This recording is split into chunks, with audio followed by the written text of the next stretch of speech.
The hearing begins quietly enough, but it's not about noise complaints or unpaid rent this time. Mr. Weiss steps forward, explaining that the entire dispute traces back to one thing: a pet fee and deposit tied to an emotional support animal. What sounds like a small landlord-tenant disagreement is about to unravel into a battle over medical rights, housing law, and the thin line between policy and power. Mr. Weiss. Yes, Your Honor. This matter has been adjourned a couple of times. The balance owing is basically stemming from pet fees and a pet deposit for an animal that Ms. Bell had. The question that's presented is the application of ESA. Back in 2019, Ms. Bell applied for an ESA for a dog. I believe it was a pit bull.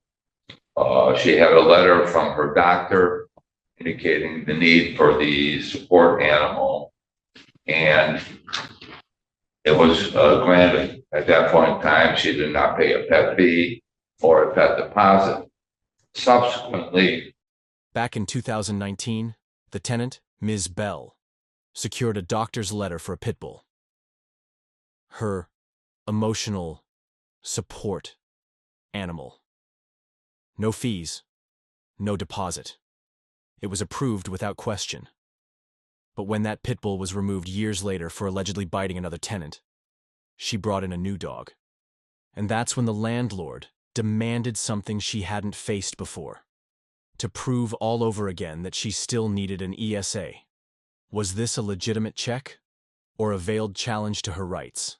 I believe in February of 2023, she had to remove the support animal because it was a pit bull and it apparently had bitten one of the tenants.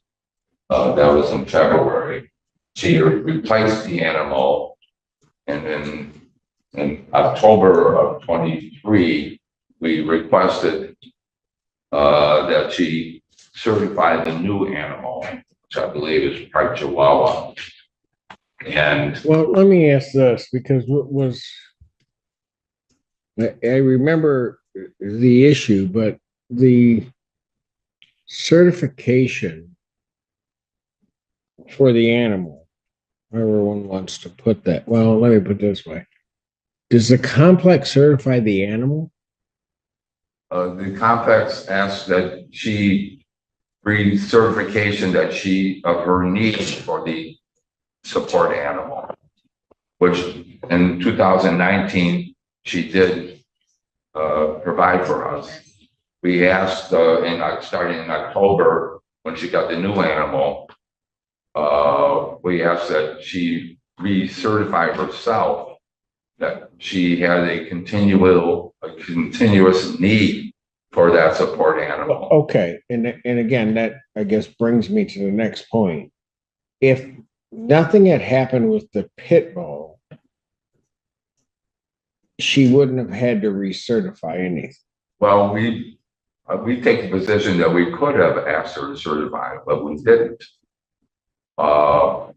The fact that she had the replacement animal brought it to our attention. Does Ms. Bell still need a support animal?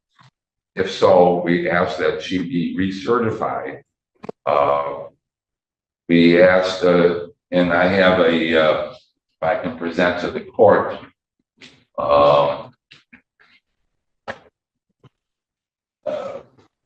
I may approach Your Honor. What are those?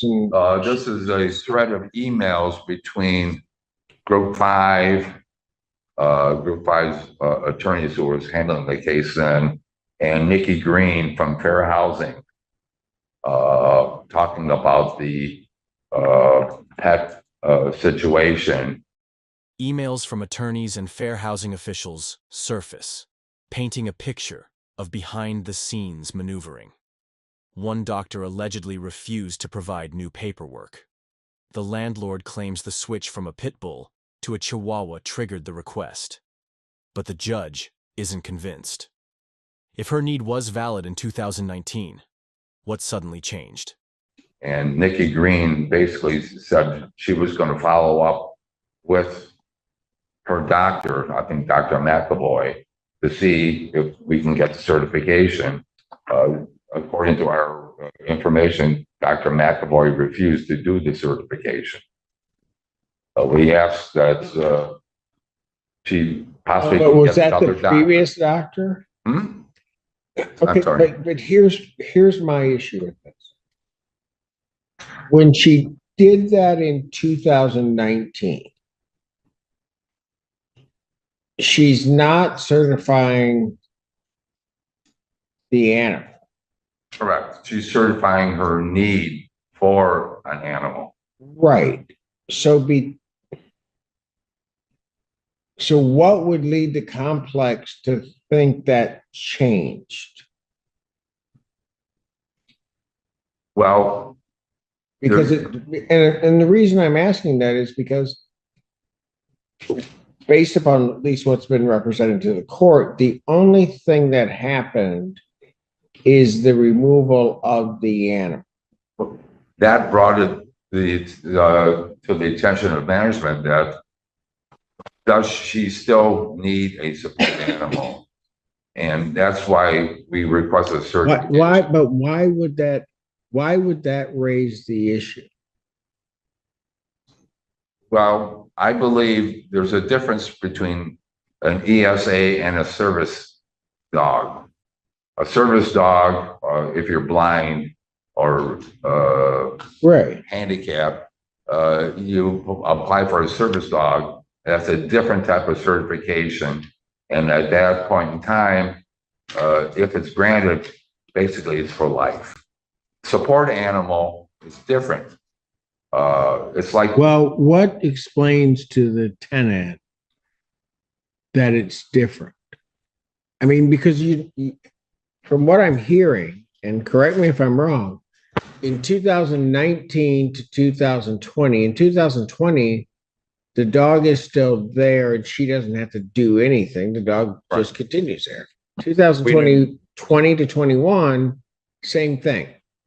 2021 to 2022, same thing. So I'm looking at a 3-year period where she has to do nothing. She has this dog. we didn't raise that issue at that point in time, but The judge drills in. For years, the pit bull lived there without anyone demanding a new letter. No yearly check. No follow-ups. Now, with a smaller, less threatening dog, they suddenly want proof?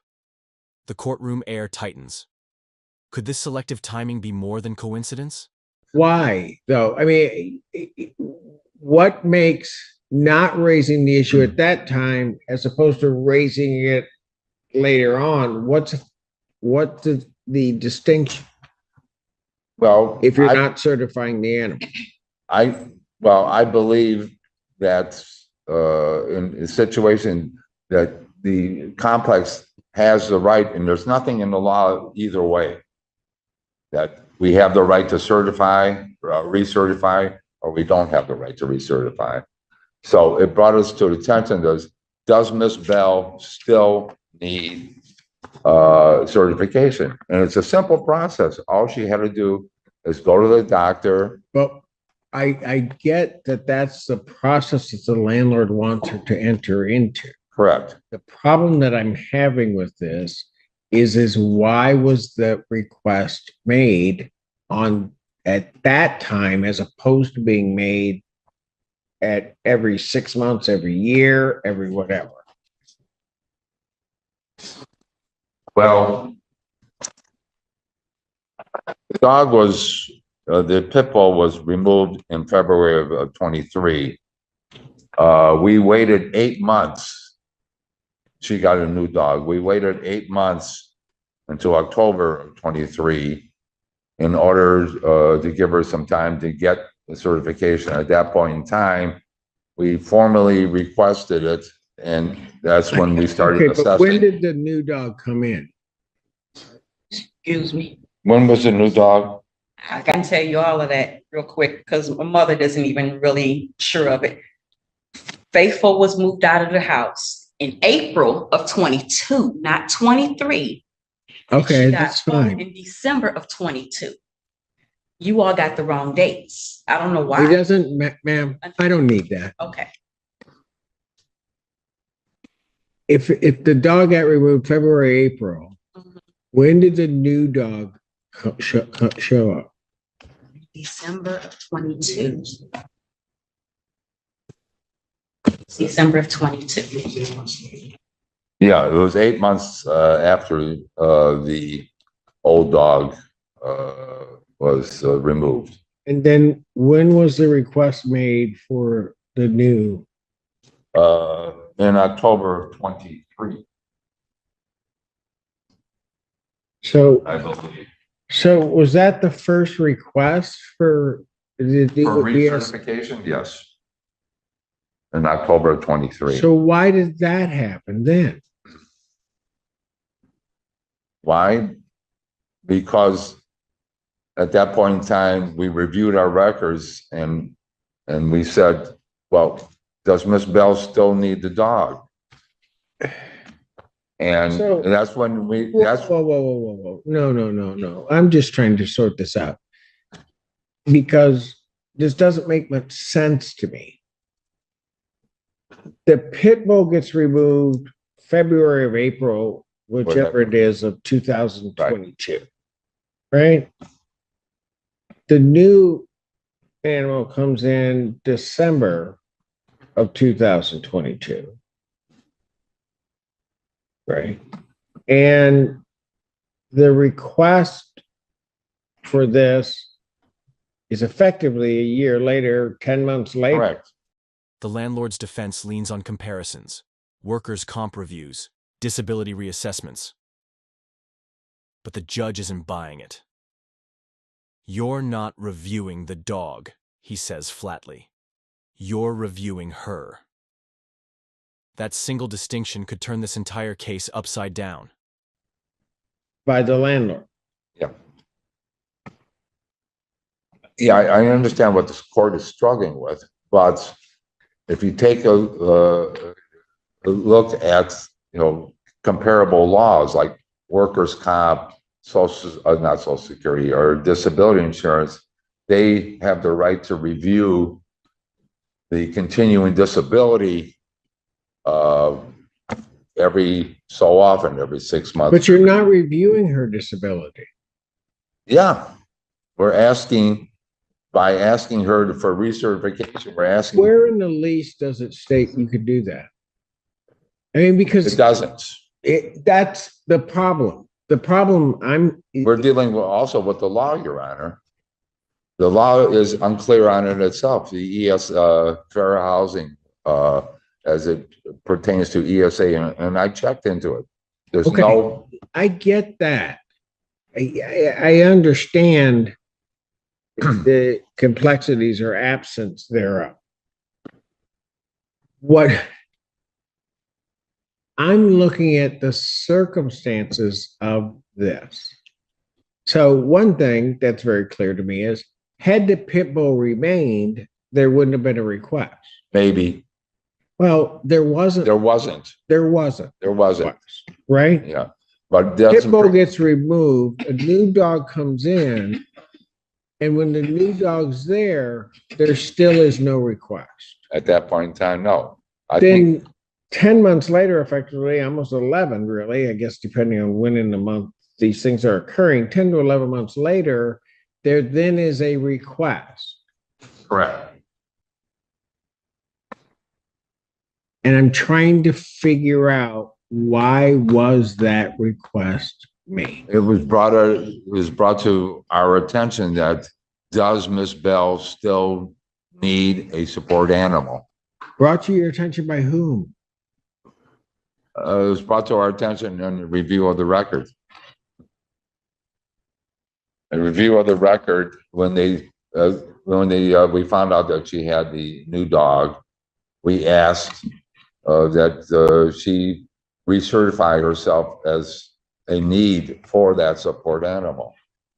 And it's a simple, I understand the court, but it's a simple process. And according to the, But why would you ask? That's my question. I'm not so much concerned about what the process is. I'm not concerned about what happened, didn't happen. Why would you ask? it was a review of the records showing that she has a support animal. Does she need But a you, support animal? but hold on a second. When was the landlord aware of the new animal?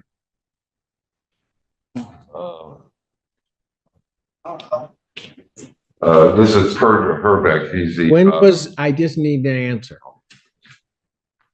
October. October of what? October 23. That's when she was first charged, FP. No, I'm not saying a charge. When does the landlord know she has this new animal?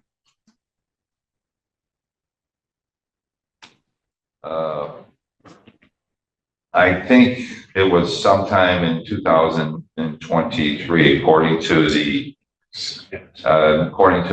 email threads I'm looking at. It was prior to. It was several months after she removed the pit. She was observed with the Chihuahua, and that's when she was asked about it. She never came to the. That was 11 months after. Yeah, but we didn't know that she had the Chihuahua at that point in time. Is there a policy regarding this at all with the landlord? Is there a policy A with written policy? What places the tenant on notice that this has to happen? we or notify them? Or you can't do that, Mr. Weiss. She's under lease. I understand. The pet agreement. I don't know. Pet agreement. There's nothing in the pet agreement that references it, but it also doesn't reference ESAs in the pet agreement. So ESA is a part of the fair housing.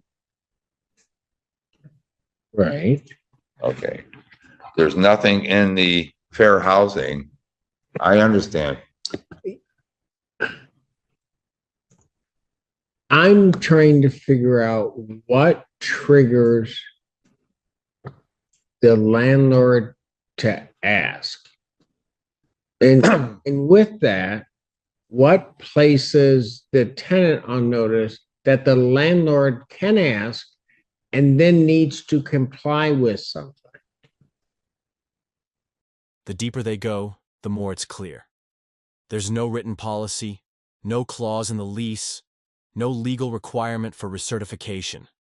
Without it, the landlord's case might not just crumble. It could expose them to accusations of discrimination. The question now, will they double down? Or back off? Well, they have to inform us that they have a pet. Okay. If they're claiming that they have a need to have that pet classified as an ESA, emotional support animal, they have to go through the procedures as set forth. Okay, but that's apples and oranges. No, I don't think so. Well, it is, because she's not here because she failed to notify you of the dog.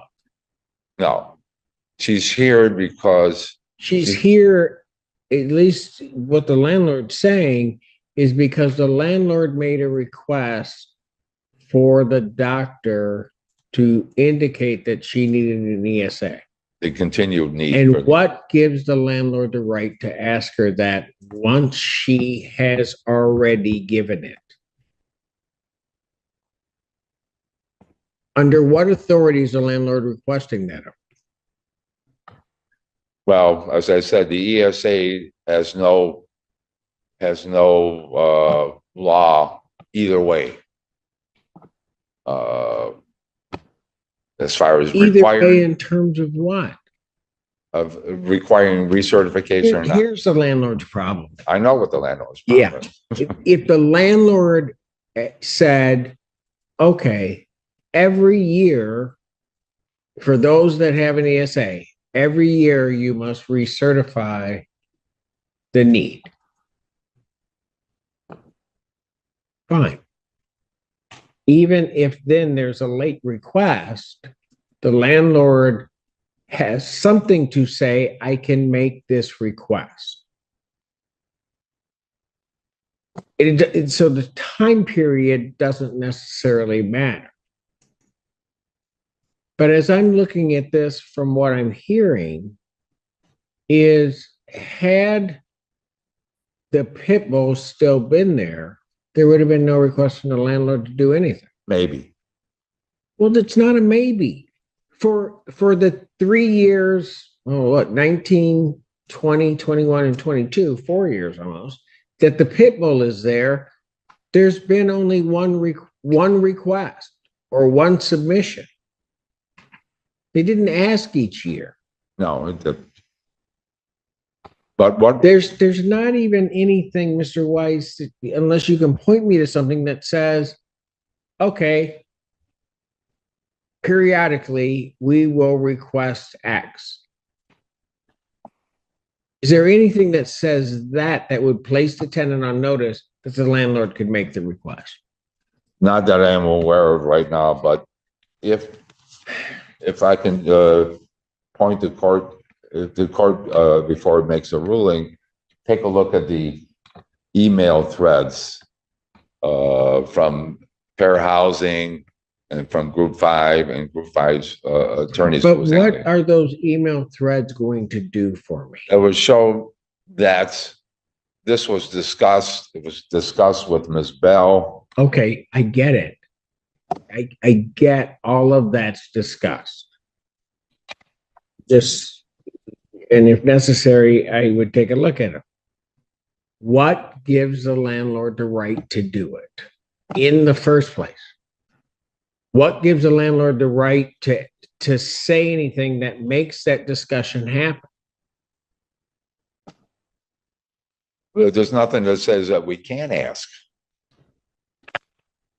Mr. Weiss, you can turn my question around all you want. I know. But it doesn't get you anywhere. I used to be very good at that. You know that. I know. And I expected that's what I'd get as an answer, but that's not an answer. I mean, here's the tenant who's saying, look, I have this ESA. I have this dog. Something happens with my dog. Let's say the dog didn't have to be removed from vet, but let's say the dog passes away. She gets a new dog. Would the landlord ask then for that? A strange hypothetical enters the discussion, swapping a dog for a cow. Even the judge laughs at the absurdity, but it drives the point home. Unless the change is extreme, like replacing a pet with livestock or something dangerous, what real authority does the landlord have to question the tenant's need? And if they can't answer that, what are they doing here at all? But they didn't, even in this case. Not for a year later. And then the question becomes, why did they ask a year later? Second thing is, under what authority did they ask that could affect this tenant's tenancy? Well, as Mr. Herbeck had indicated, we didn't know about the dog, the Chihuahua, until long after she got it. It was seen. But you're not certifying the dog. I understand that. If I get, if you were certifying the dog and it was the status of the dog that grants that authority or that position of the tenant, I get that then.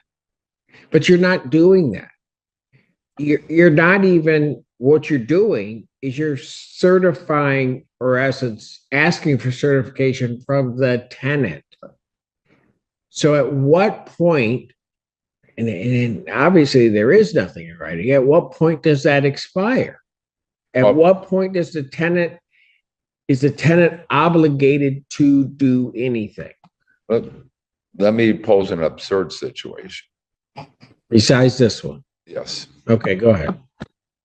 Let's say the pit bull is removed and she decides to get a cow instead of a dog. Okay. Don't we have the right to question that as an ESA? Or do we? It's an absurd question. I can go hire an elephant or whatever. But we do have a right to Okay. review that situation. I think you might have some justification if somebody had a dog and now has a cow. Or if they have a dog and then they get a tiger. I mean, I get that. But all I have, because at that point, though, your issue, the cow, and I'm not into answering hypotheticals, but your issue becomes that animal on our premises. In part, yes. Well, no, that's going to be if it's a cow. I hope that's really your major concern. Yes. But in this case, it's a dog. And so it's not the issue of there being a dog. It's the issue of whether she needs an emotional support animal. But she's already answered the question, and the landlord doesn't have a procedure upon which they can make the request. Because the cold-hearted reality is, because of fair housing and other things, I'm telling you, Mr. Weiss, your client's going to be without a structure to it. Without a what? Without a structure to when they make the request or require the tenant to do something, they're placing themselves in a difficult position. Almost to the point, quite frankly, that I don't think you want to win this case because there's going to be a bigger fish for your client to fry. With fair housing? With the fair housing claim, because nothing's here. Nothing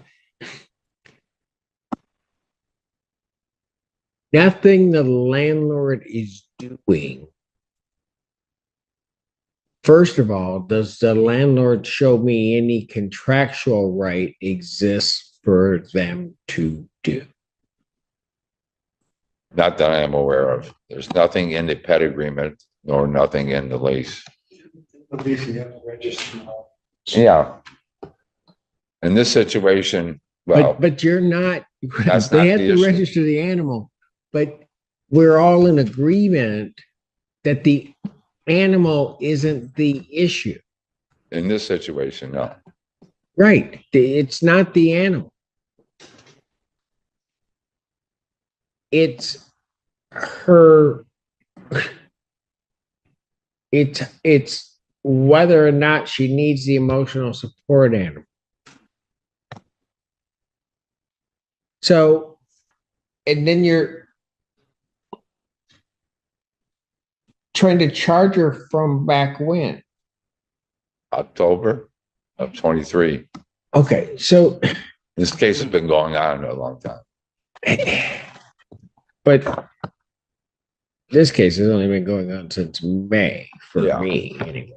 But I don't see it. I just don't. I mean, if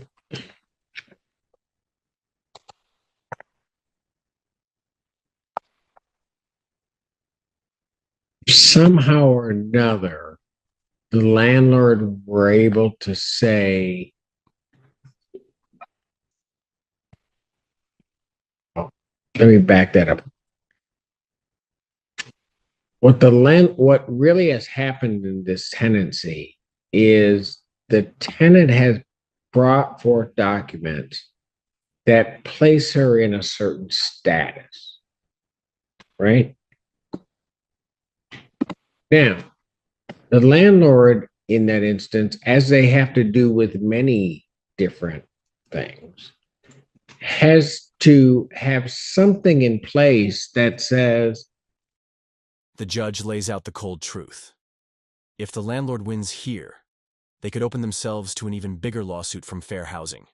If they lose, they might avoid that, but it means walking away from the fees they've been chasing for months. It's a gamble either way, and the clock is ticking. If X happens, if there's a change in status, or that at some point periodically you have to renew with us the fact that you still get the benefit of that status.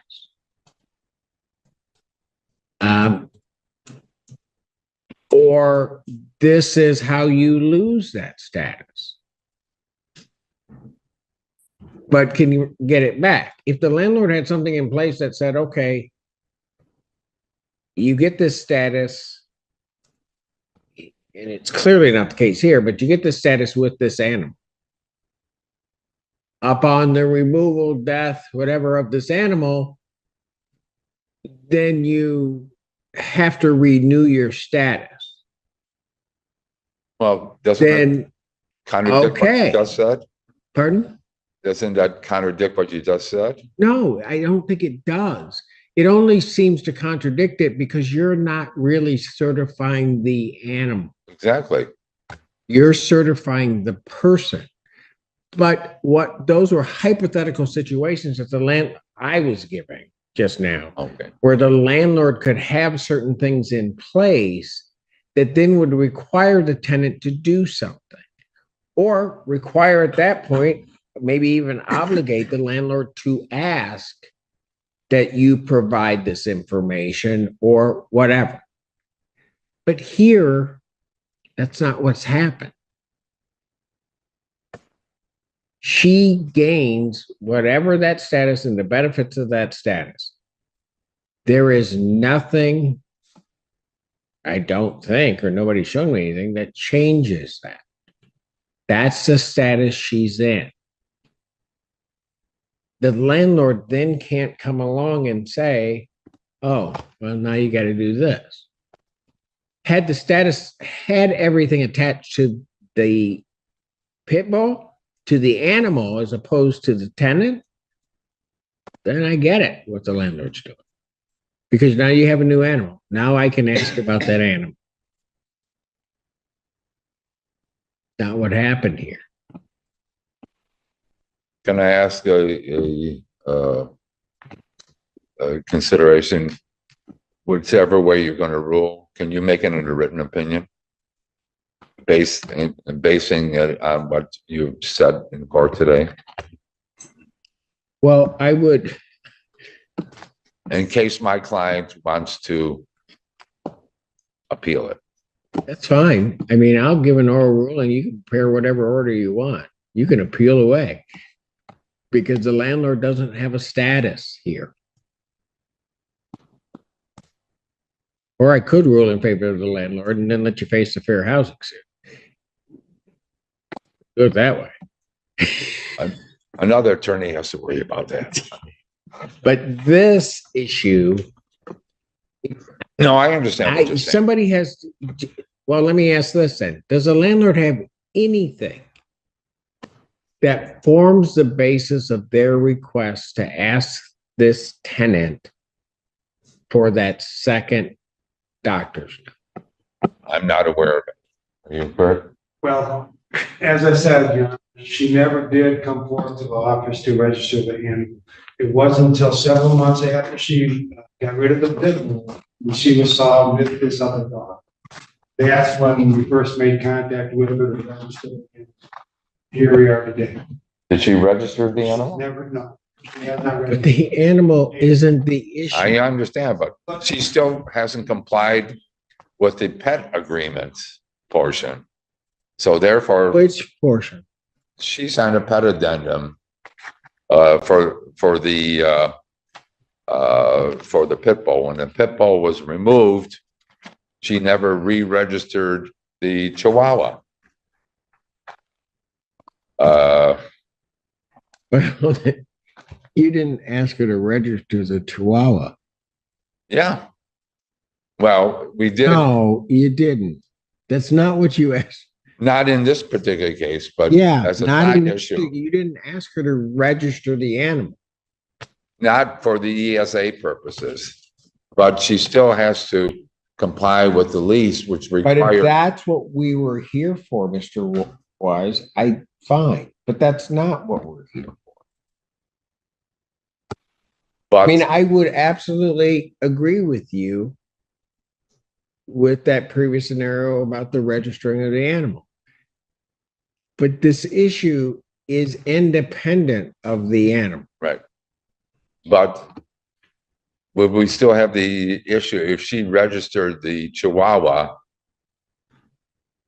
Would she have to reclassify that as her ESA animal? That's one way of looking at it. Or did you ask her to do? But see, We asked her to hold on a second, register. hold on. No, Okay. because I'm not going to go down that path with you.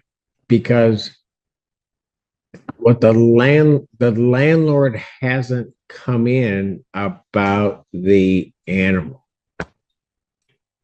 That's not why we're here. Well, yes and no. No, because you're here because of her status. Well, the case was originally started for non-payment of the pet fee and non-payment of the pet deposit. Was the basis of this particular lawsuit. Right? But effectively, all of that was suspended in the best light for you, was suspended because she had an ESA and was in need of an ESA.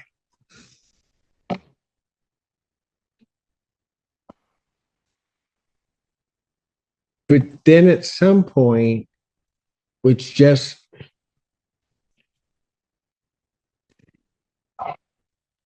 doesn't seem to fit into anything logical, she's asked to renew that status.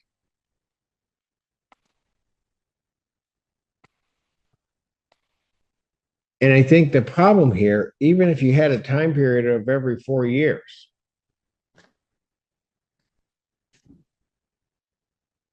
are there other individuals that you treated differently regarding that ESA? Then comes the real danger. The judge hints at the most damaging question of all. Have other tenants with ESAs been treated differently? If the answer is yes, this case could explode far beyond one Chihuahua in one apartment. That's the dangerous. I knew you were getting to that. Yeah, because that's the dangerous waters that your client is in right now.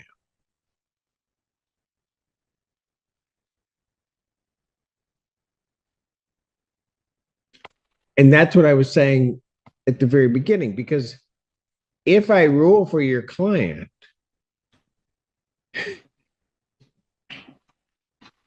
I have a feeling they'd appeal, it'd go up, that would come right back to me for a specific finding of was she treated differently?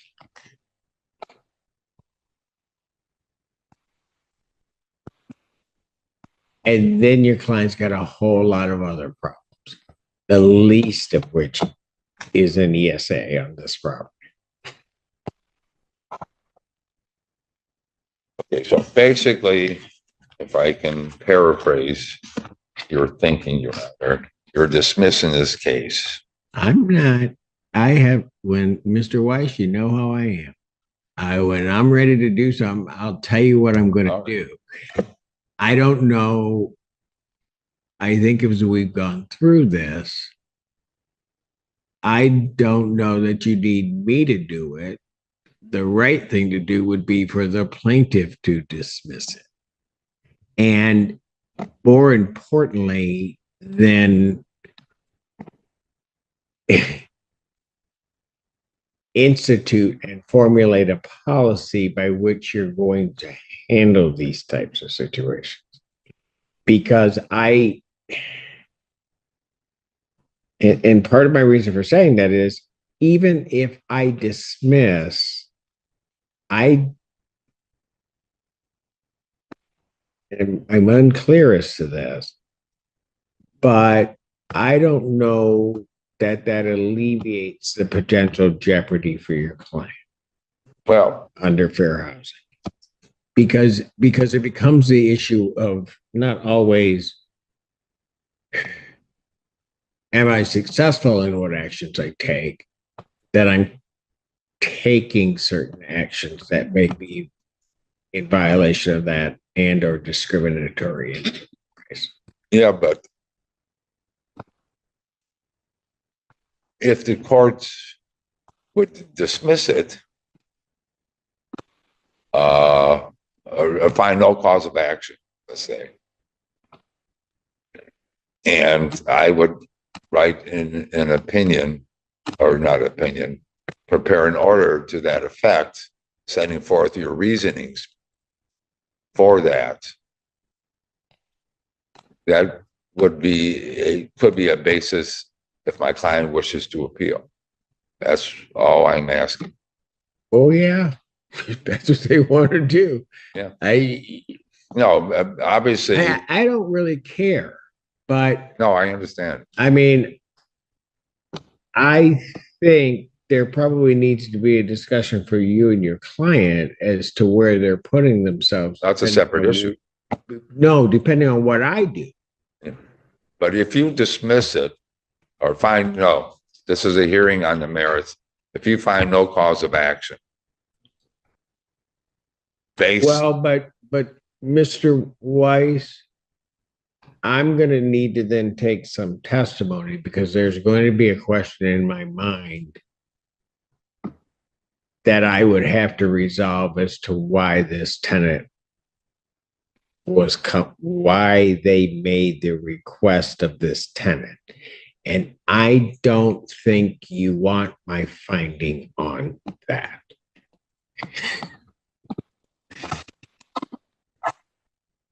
Can I have a brief recess with yeah. my Court will stand in recess. During a recess, the landlord folds. They agree to dismiss the case, but with one condition. The dog must be formally registered. No ESA paperwork, no medical letter, just a name on file. But for Ms. Bell, even that small requirement carries a history of mistrust. Will this be the end or the start of the next chapter? Good morning. I had a chance to discuss this with my client. At this point in time, we will dismiss the case. All right. With one proviso, which doesn't have to be put. Of course. I requested that the dog be registered, not calling it an ESA or not, just that they have to go in the office and register the dog. But upon registering her status is not changed. Okay. Ms. Bell? Sir. First of all, do you have any objection to the dismissal? Providing they're gonna leave me alone. Oh, I didn't ask you that. Do you have any objection to the case being? Okay, now, hold on, Miss Bell. You said this so patiently before, you just wanted to yell at me, didn't you? No. All right. So then the next thing is that will you get the dog registered with them? That's not going to change your status, meaning everything's going to be like it is. They just want the dog registered, which probably is appropriate. But Judge Simpson, we had actually given them a letter from Dr. McAvoy months ago. When I first got stating that the dog that she's saying that she's supposed to have an emergency. Hold on. I think that issue's over. Right? So well, he's asking me to send him an email from Dr. McAvoy. I just want. Well, if you look, folks, they're looking to dismiss the case. Mm-hmm. They didn't ask me anything about an email. The only thing that they're then asking is that you register the dog. And Miss Bell, you don't have a problem doing that, do you? No, I can do that again. Pardon? I can do it again. Did you already register the dog? Yes. We're not showing it. You're not showing it registered, sir? I checked it. Oh, Oh, okay. Well, whether you did it before or you have to do it, I'll do let's it get, again. you'll get the dog registered. Yes. All right. Under those terms. and the dismissal, Your All right, case Your dismissed. Honor, Yes, ma'am. one thing, I just got out of hospital again, and this is my only transportation right here. Cause she's got to go back and forth to the doctor because she was in a car accident. So it's hard for me to get anywhere because I have to go on this. So could you just bear with me for a minute? Now, she said she's gonna try to email her or whatever. Okay, you mean in terms of registering the dog? Yeah, Okay. Tell you what, get the dog registered in the next 2 weeks. okay, Okay, fair enough. All right. Thank you, Your Honor. thank you. Thank In court, the smallest disputes can reveal the biggest cracks in the system. This wasn't just about a dog. It was about rights, authority, and the moment a simple question turns into a legal storm. Subscribe for more real courtroom drama, where the details matter, and the endings are never as clean as they seem.